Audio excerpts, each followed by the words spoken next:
ರಮಣ ಮಹರ್ಷಿಗಳು ನಾವೆಲ್ಲ ಕೇಳಿದ್ದೀವಿ, ಹೌದಲ್ವಾ?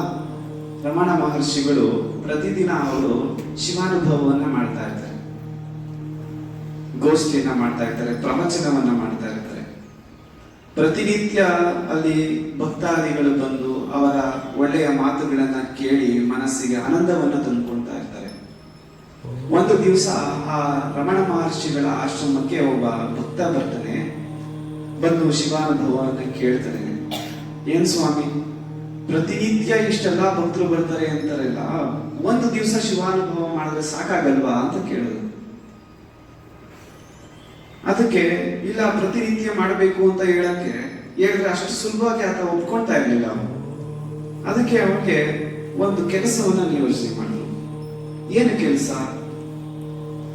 ಒಂದು ಕಸದ ಬುಟ್ಟಿಯನ್ನ ಕೊಟ್ಟು, ಕಸದ ಬುಟ್ಟಿಯನ್ನ ಕೊಟ್ಟು, ನಿನ್ನ ಪ್ರಶ್ನೆಗೆ ನನ್ನ ಉತ್ತರ ಇದರಲ್ಲಿ ನಿಮಗೆ ಸಿಗುತ್ತೆ, ನಾನು ಹೇಳಿದಂತ ಕೆಲಸ ನೀನು ಮಾಡಬೇಕು ಅಂತ ಹೇಳಿ ಆ ಕಸದ ಬುಟ್ಟಿಯನ್ನ ಕೈ ಕೊಟ್ಟು, ಇದನ್ನ 2 ಹಗ್ಗವನ್ನ ಕಟ್ಟಿ ಆ ಪಕ್ಕದಲ್ಲಿರುವಂತ ಬಾವಿಯಲ್ಲಿ 50 ಸಲ ಏನ್ ಮಾಡಬೇಕು, ನೀನು ಅದನ್ನ ಅದ್ದಿ ನೀರನ್ನ ಹೊರಗಡೆ ತೆಗಿಬೇಕು ಅಂತ ಹೇಳಿದ್ರು.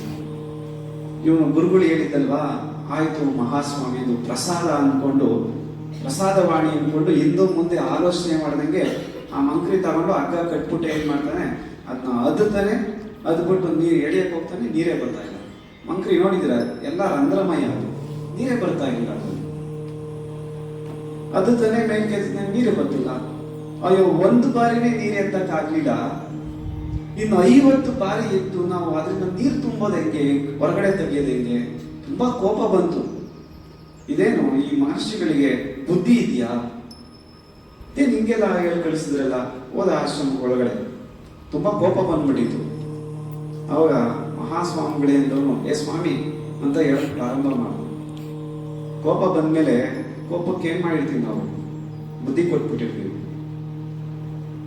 ನೀವ್ ಹೇಳಿದ್ದು ಎಷ್ಟು ಮಟ್ಟಕ್ಕೆ ಸಮಂಜಸವಾಗಿದೆ ಅಲ್ಲ?